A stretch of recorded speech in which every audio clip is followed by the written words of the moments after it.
25 বছর আগে Eden garden test Bharat ও অস্ট্রেলিয়ার মুখোমুখি হয়েছিল। সেই টেস্টে ভারতের অসাধারণ পারফরমেন্সে 171 রানে তারা অস্ট্রেলিয়াকে হারিয়েছিল। সৌরভ গাঙ্গুলীর নেতৃত্বে ভারতের এই জয়। ইডেন টেস্টে প্রথমে ব্যাট করে অস্ট্রেলিয়া সংগ্রহ করে 445 রান। দলের হয়ে সর্বোচ্চ 110 রান করেন অধিনায়ক স্টিভ ওয়া। দলের আরেক তারকা ব্যাটসম্যান ম্যাথিউ হেডেন করেন 97 রান এবং 58 রান করেন জাস্টিন ল্যাঙ্গার। জয়ের প্রথম ইনিংসে ভারত অল আউট হয়ে যায় 171 রানে। ভারতের মধ্যে সব থেকে বেশি রান করেন ভিভিএস লক্ষ্মণ, তার ব্যাট থেকে আসে 59 রান। অস্ট্রেলিয়ার বোলারদের মধ্যে সব থেকে ভালো বল করেন গ্লেন ম্যাকগ্রা, তিনি 4টি উইকেট সংগ্রহ করেন। ভারতকে ফলো অন করে অস্ট্রেলিয়া 274 রানে পিছিয়ে থেকে দ্বিতীয় ইনিংসে ব্যাট করতে নামে ভারত।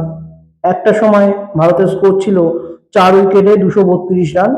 48 রান করে আউট হয়েছেন সৌরভ গাঙ্গুলী।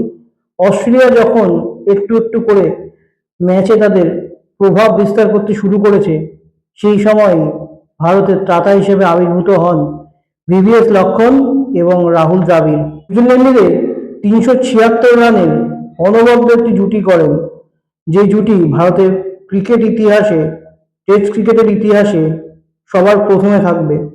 তাদের এই 376 রানের জুটির সৌজন্যে ভারতের পঞ্চম উইকেটের পতন হয় 608 রানে। অস্ট্রেলিয়া এরপর আস্তে আস্তে ম্যাচ থেকে হারিয়ে যেতে থাকে। ভিভিএস লক্ষ্মণ করেন তার কেরিয়ার বেস্ট 281 রান এবং রাহুল দ্রাবিড়ের ব্যাট থেকে আসে 181 রানের অনবদ্য একটি ইনিংস। 657 রানে 7 উইকেট হারিয়ে ভারত ইনিংস ডিক্লেয়ার করে। জবাবে 212 রানে শেষ হয়ে যায় অস্ট্রেলিয়ার ইনিংস। ভারতীয় বোলারদের মধ্যে 30.3 ওভারে 73 রান দিয়ে 6 উইকেট দেন হরভজন সিং, 3টে উইকেট সংগ্রহ করেন সচিন টেন্ডুলকার। এই ম্যাচের পর চেন্নাইয়ে অস্ট্রেলিয়াকে 2 উইকেটে হারিয়ে 3 ম্যাচের টেস্ট সিরিজে ভারত জয় পায় 2-1 ব্যবধানে।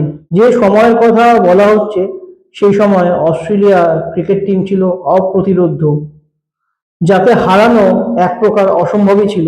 কিন্তু অধিনায়ক সৌরভ গাঙ্গুলী দেখিয়ে দিয়েছিলেন অস্ট্রেলিয়ার বিরুদ্ধে দাঁতে দাঁত চেপে লড়াই করে অস্ট্রেলিয়াকে টেস্ট সিরিজে হারানো যায়।